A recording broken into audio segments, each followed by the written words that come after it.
여러분, 오늘 말씀의 제목을 같이 한번 읽어봤으면 좋겠습니다. 제가 삶의 예배하면 여러분들이 그 다음 문장을 읽어주시면 감사하겠습니다. 준비되셨죠? 준비되셨죠? 네. 삶의 예배, 세상에 공짜는 없다.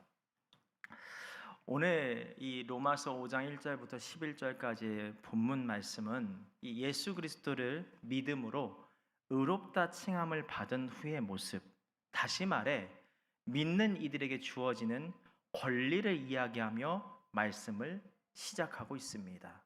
그래서 우리가 이 권리에 대해서 먼저 생각해 보고자 합니다. 믿음 이후에 주어지는 권리, 첫 번째, 자막 띄워주세요. 믿음 이후에 주어지는 권리 첫 번째, 화평의 관계입니다. 우리 로마서 5장 1절 말씀을 같이 한번 읽어보죠. 그러므로 우리가 믿음으로 의롭다 하심을 받았으니 우리 주 예수 그리스도로 말미암아 하나님과 화평을 누리자. 이 세번역 성경에서는 마지막에 화평의 관계를 누리고 있다라고 나옵니다. 먼저 믿음으로 의롭다 하심을 받는다는 것, 예수님께서 우리의 죄값을 십자가에서 대신 치러주시는 복음을 우리가 받아들이면 이제 죄인에서 의인으로 칭해주시는 것을 의미하죠.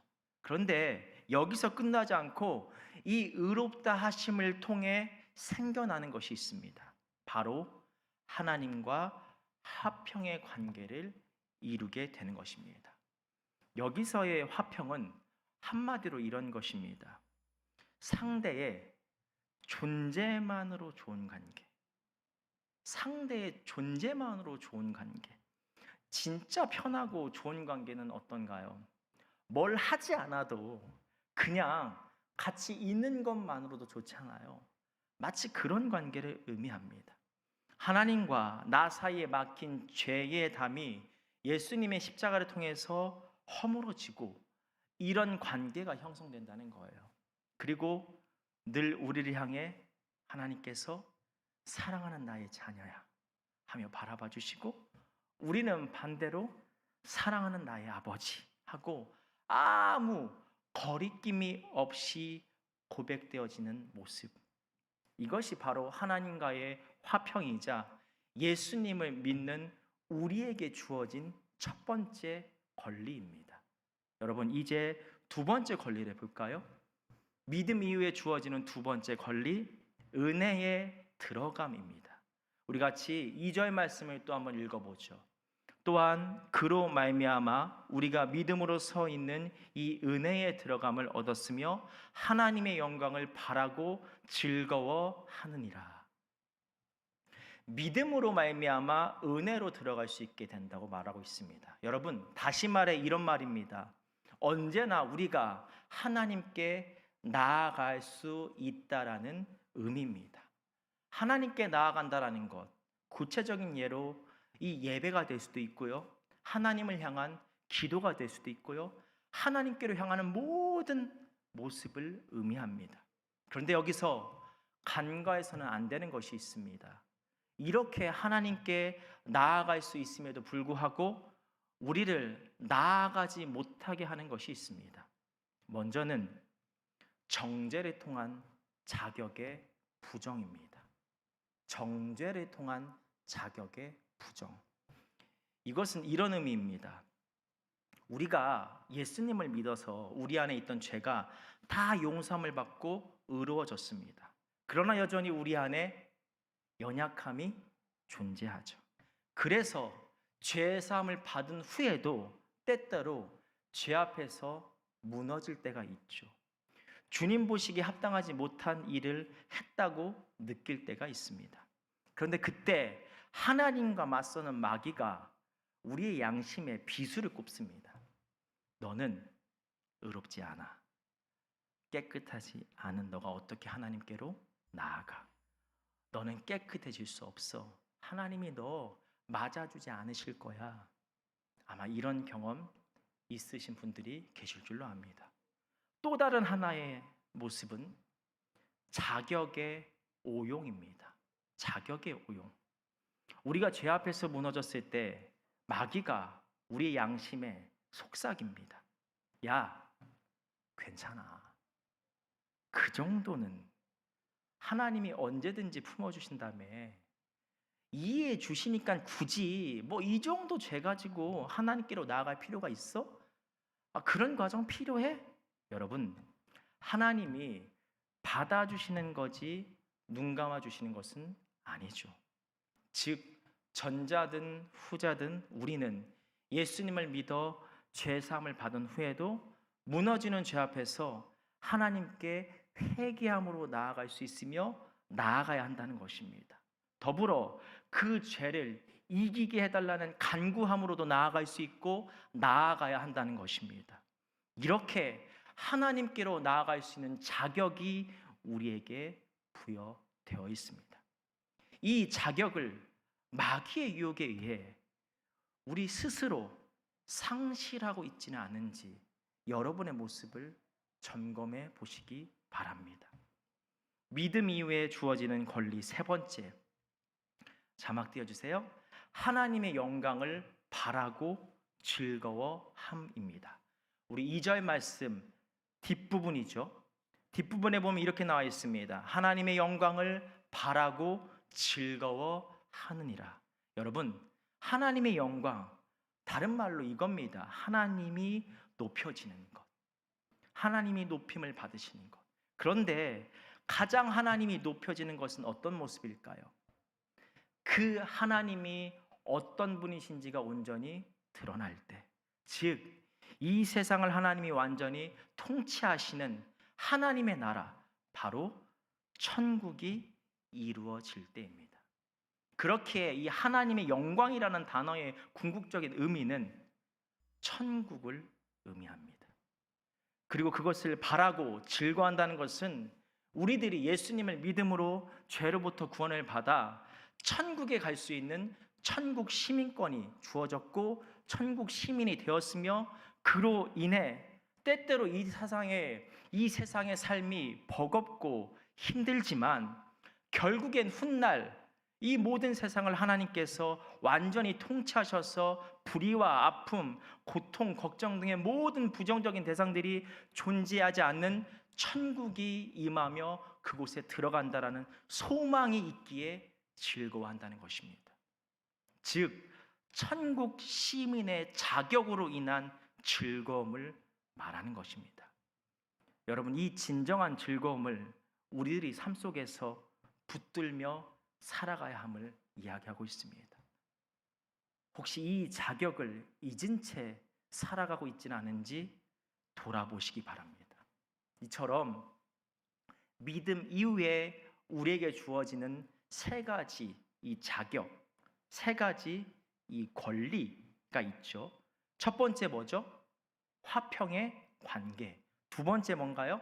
은혜의 들어감. 세 번째는요, 하나님의 영광을 바라고 즐거워함입니다. 여러분, 그럼 이제 이렇게 주어지는 권리 가운데 믿는 사람에게 어떤 삶이 펼쳐질까요? 자막을 한번 띄워주세요. 믿음 이후에 주어지는 권리 가운데 마주하는 현실, 바로 고난입니다. 여러분들과 이 질문을 해보고 싶습니다. 여러분, 예수님 믿으면, 신앙인이면 고난이 안 올까요? 예수님을 믿는 사람에게 고난이 찾아올까요? 찾아오지 않을까요? 예수님을 믿어도 고난은 찾아옵니다. 왜냐하면 고난이 우리를 아름답게 빚어가는 요소로 쓰이기 때문입니다.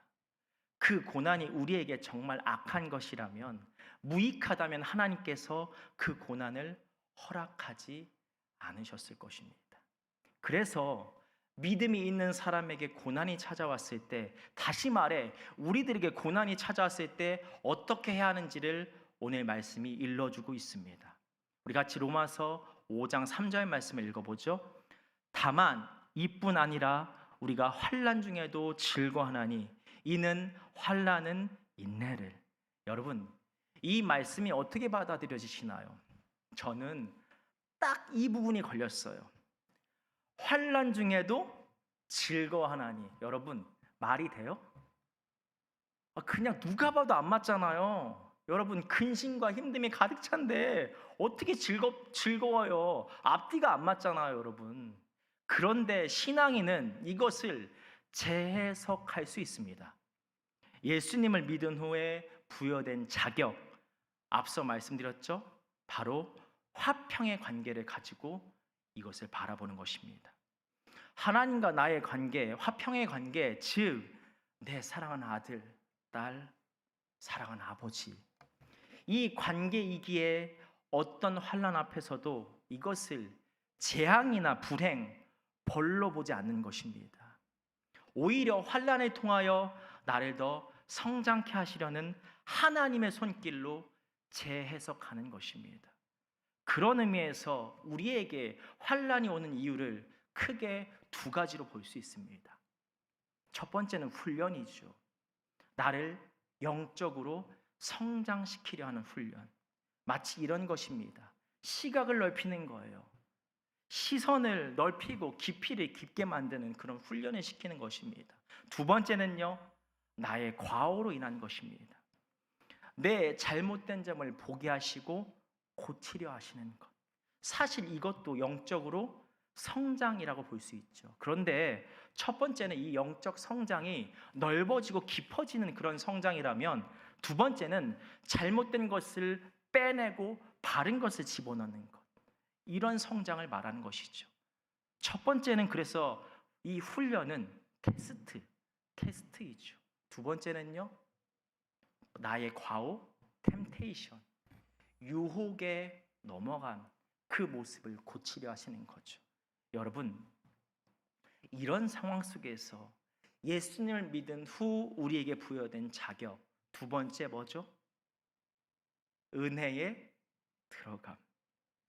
언제든지 우리를 맞이해 주시는 하나님, 이 고난 앞에서 하나님께로 나아가는 것입니다.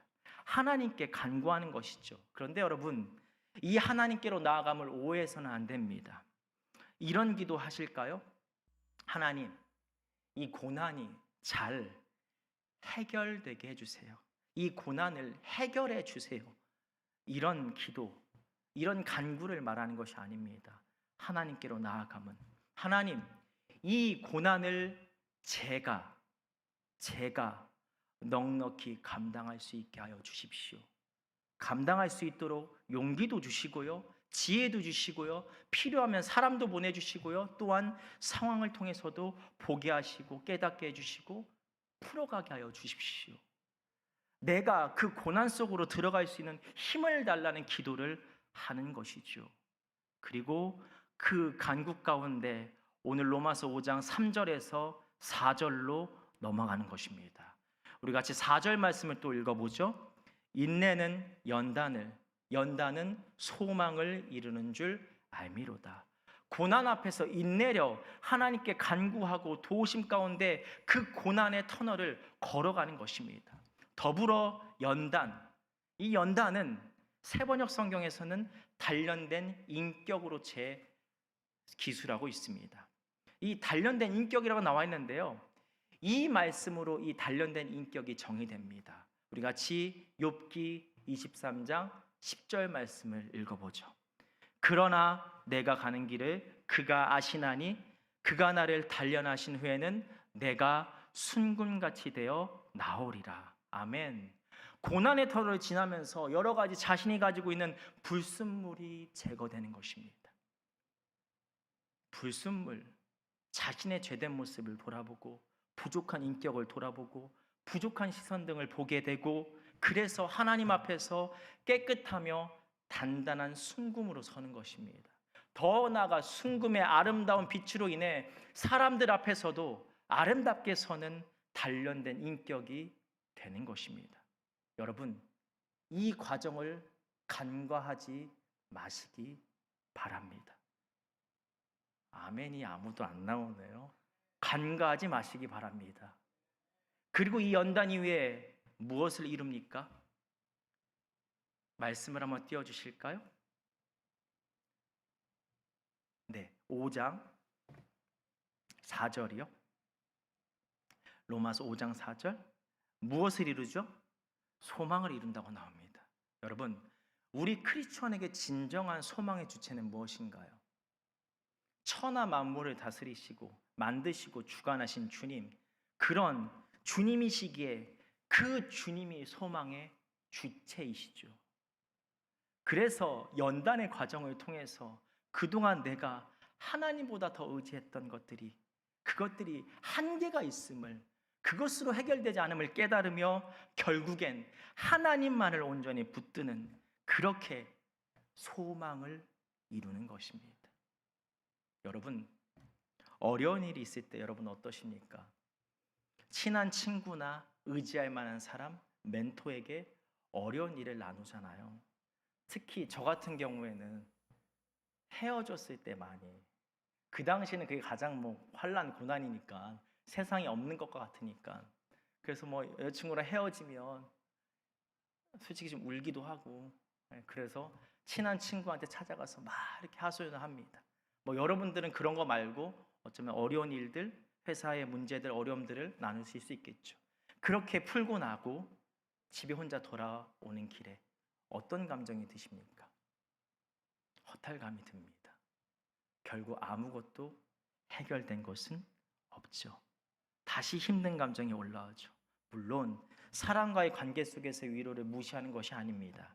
하나님은 사람을 통해서도 역사하십니다. 그러나 결국 위로와 회복의 주체는 하나님이시죠.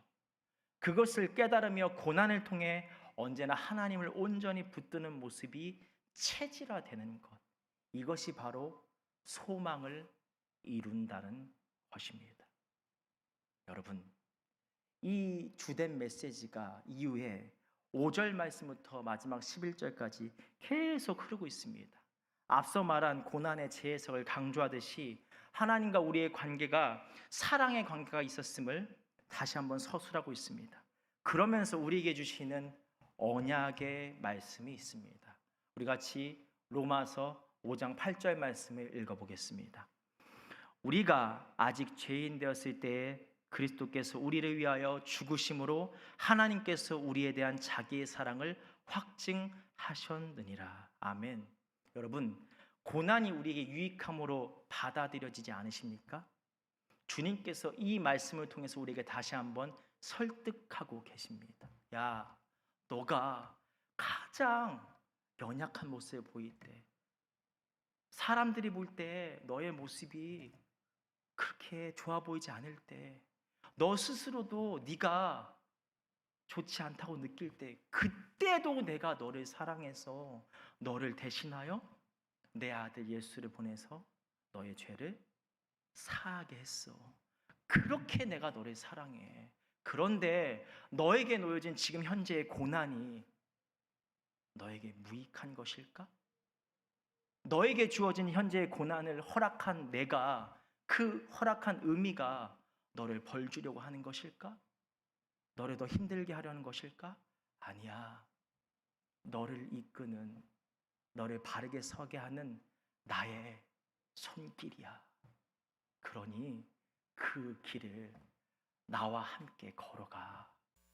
이 약속의 말씀을 주고 계십니다.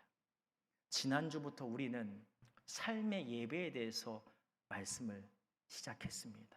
여러분, 지난주에 삶의 예배를 제가 어떻게 정의를 내렸나요? 결국 어떠한 상황에서, 제가 다시 말씀드릴게요. 괜찮아요. 저도 똑같아요. 네. 어떠한 상황 속에서도 결국 하나님을 붙드는 것, 붙들려고 하는 것, 그러면서 붙들어지는 것, 바로 삶의 예배이죠. 여러분, 오늘 말씀은 그 삶의 예배의 과정, 끝까지 하나님을 붙드는 그 구체적인 모습 혹은 과정, 그 중에 하나를 보여주고 있습니다. 여러분 앞에 놓인 환난 앞에서 오늘 말씀을 붙들며 삶의 예배를 놓지 않기를 소망합니다. 환난 앞에서 주님의 일하심을 바라보며 소망을 이루는, 그로 인해 하나님을 온전히 붙들며 나아가는, 그렇게 하나님과 함께 모든 환난을 감당하며 더욱더 아름답게 빚어가고 순금이 되는 우리 모두가 되기를 축원합니다.